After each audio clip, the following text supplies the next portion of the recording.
Nous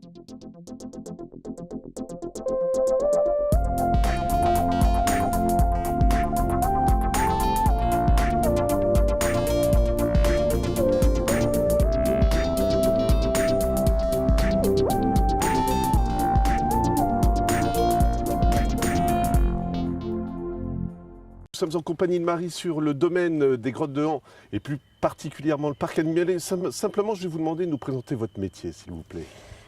Moi, je suis soigneuse animalier au domaine des Grottes de Han. Et donc, le soigneur, c'est celui qui va voir les animaux au quotidien, qui va les nourrir, qui va entretenir les enclos et puis qui va surtout veiller à leur bien-être et à leur bonne santé. Ça vous est venu d'où cette passion, justement ? Depuis toute petite, j'ai toujours voulu être vétérinaire d'abord.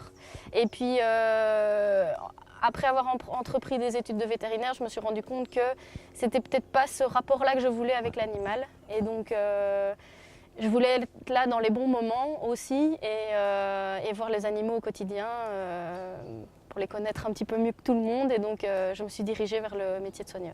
Comment ça se passe? Parce que je ne sais plus combien il y a d'animaux différents ici, d'espèces, pardon, j'étais en train de chercher mon mot. On s'adapte par rapport à chaque animal ou c'est eux qui doivent s'habituer à vous? Comment ça se passe? Non, bien sûr, on s'adapte à leur comportement, à leurs habitudes alimentaires, etc. Donc, on va avoir des habitudes différentes en fonction de chaque espèce. Je poursuis un petit peu ma question. Je vous demanderai de nous présenter les animaux qu'on voit derrière. Oui. Et comment on s'en occupe, tout simplement. Voilà. Donc ici derrière vous avez des rennes et alors comme vous dites nous on doit faire en sorte que les animaux soient bien et donc dans le cas précis des rennes par exemple ils ont deux parties d'enclos ici dans la réserve. On a une partie un petit peu plus haute qui est plus adaptée à la période de reproduction pour la mise bas des jeunes, etc. Et maintenant qu'on arrive dans les périodes de forte chaleur, eh bien, on les a changés d'enclos dans cette zone-ci qui est un petit peu plus fraîche avec la clairière ici en bas. Et donc c'est un endroit qui est beaucoup plus adapté à nos animaux maintenant. Donc il faut être à l'écoute. Voilà. Mais si vous voulez bien, on rentre un petit peu plus dans le détail. Je ne sais pas si on peut le raconter, mais je pense que oui. Vous avez eu des soucis avec une renarde, hein, c'est ça, tout simplement. Donc à la fois, les animaux sont en liberté, mais l'humain en prend soin aussi finalement. Oui, du coup, en fait, sur cette zone-ci, on a une zone de refuge avec une renarde qui fait son nid en général dans cette zone-ci chaque année. Et c'est vrai qu'il faut être attentif dans le sens où la renarde, elle va vouloir nourrir ses jeunes, etc. Il ne faut pas prendre de risques par rapport aux naissances qu'on pourrait avoir au niveau des rennes. C'est pour ça qu'on les déplace à un autre endroit au moment des naissances. Est-ce qu'il y a un lien qui se crée entre vous et les animaux? Est-ce qu'ils viennent vous voir, qu'ils vous reconnaissent peut-être? Oui, il y a un lien. Je veux dire, il n'y a pas un lien physique, dans le sens où on a très peu de contact avec nos animaux. On veut respecter le fait que ce sont des animaux sauvages. Mais par contre, il y a quand même un lien qui se crée dans le sens où ils nous reconnaissent, ils reconnaissent notre voix, ils reconnaissent les rituels qu'on a avec eux. Et donc, voilà, malgré tout, même si c'est très subtil, ce lien, nous, on le ressent avec nos animaux. Alors, c'est un métier, je pense, passionnant pour vous parce que justement, vous êtes à l'extérieur, vous êtes avec les animaux. Est-ce qu'on parle d'horaire ou justement, c'est vous qui gérez votre temps toute la journée? Alors on a un horaire de base comme tout le monde. Ouais. Maintenant on est tributaire de tous les imprévus qui pourraient arriver. Donc on commence notre journée en ne sachant jamais comment elle va se terminer.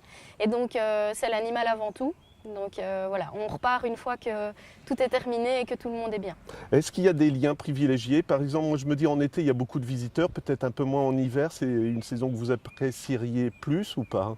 C'est deux saisons très différentes. Je dirais qu'en été, on va avoir beaucoup plus de contact avec les visiteurs. Et c'est un aspect de mon métier que j'aime beaucoup aussi pour transmettre toutes les connaissances qu'on a sur nos animaux et pouvoir sensibiliser aussi les gens à protéger la nature. Et puis alors, en hiver, on va peut-être avoir moins de visiteurs, mais du coup, ça va être un peu plus intime, entre guillemets, juste nous et les animaux, quoi. Il y a des échanges avec d'autres parcs, c'est aussi intéressant pour vous, ça? Il y a des échanges avec d'autres parcs, notamment dans les programmes de conservation sur certaines espèces. Et puis alors, on a aussi régulièrement des échanges avec d'autres soigneurs. C'est toujours intéressant de savoir comment est-ce qu'on fait à tel endroit, etc. Partager nos connaissances et voilà. Alors, s'il y a un jeune qui regarde, qui est tout d'un coup intéressé, si je vous demandais de faire la pub de votre métier, c'est quoi alors du coup? Être soigneur animalier, c'est déjà effectivement pouvoir vivre pour sa passion, la passion des animaux. Donc ça, c'est sûr que c'est un métier génial. Pour quelqu'un qui aime être à l'extérieur, etc., c'est un métier actif, etc. Donc Donc voilà, c'est un super métier pour lequel il faut beaucoup s'investir aussi, donc il faut le savoir, hein, c'est un métier qui est exigeant physiquement, psychologiquement aussi, parce que même si les animaux, on veut qu'ils soient bien tout le temps, mais il y a des fois, on les voit dans des situations un peu moins marrantes, entre guillemets, et donc voilà, il faut être préparé à ça. Je vais vous demander de nous décrire un petit peu ce que vous êtes en train de faire. Donc là, je vais nourrir les rennes, donc ce que vous voyez ici dans le seau, ça s'appelle du lichen, donc c'est une sorte de mousse en fait qui pousse dans les pays du Nord, et donc ça fait partie de l'alimentation du renne en milieu naturel. Donc vous voyez, ils ont faim, donc je vais aller leur donner à manger. On essaye que ce soit le plus régulier possible, effectivement, parce que c'est bien pour l'équilibre de nos animaux. Maintenant, on n'est jamais à l'abri d'un petit imprévu, mais en tous les cas, oui, on essaye que ce soit le plus régulier possible. Alors lichen, vous disiez par rapport aux origines des rennes, mais ils mangent un petit peu de tout, autrement, comment ça se passe? C'est une espèce sur laquelle il faut être très vigilant au niveau de l'alimentation, parce qu'ils sont très sensibles au niveau digestif, et donc il faut vraiment bien contrôler ce qu'ils vont manger. Donc le lichen, c'est quelque chose qui fait partie de leur alimentation, mais qui n'est pas, c'est pas une nourriture riche. Et alors ils ont un granulé qui est spécialement conçu pour eux et qui pareil n'est pas trop riche justement pour éviter qu'ils aient des problèmes digestifs. Voilà. Ça vit combien de temps un renne? C'est difficile à dire en captivité, mais ça peut vivre 10-15 ans sans problème. Voilà. Et j'ai encore une question, mais c'est vraiment de la curiosité. Est-ce que c'est comme les loups ou est-ce que le mâle peut avoir plusieurs femelles? Oui, donc au niveau de ce groupe-ci, voilà, vous avez un mâle. Et puis alors, vous avez 3 femelles et les jeunes de l'année passée. Et alors, on a un mâle qu'on a castré tout simplement pour éviter qu'il y ait des conflits entre les deux mâles. Voilà. Mais je me dis vraiment que ça doit être un plaisir, votre métier. Là, vous voyez, c'est vraiment... Sur cette espèce-ci, on a un contact plus rapproché, donc c'est vrai que c'est sympa à voir. Mais vous voyez, il y a un lien malgré tout, hein, ils nous connaissent, ils viennent nous voir. Voilà. Maintenant, évidemment, on ne se comporte pas de la même manière avec certaines autres espèces, bien sûr.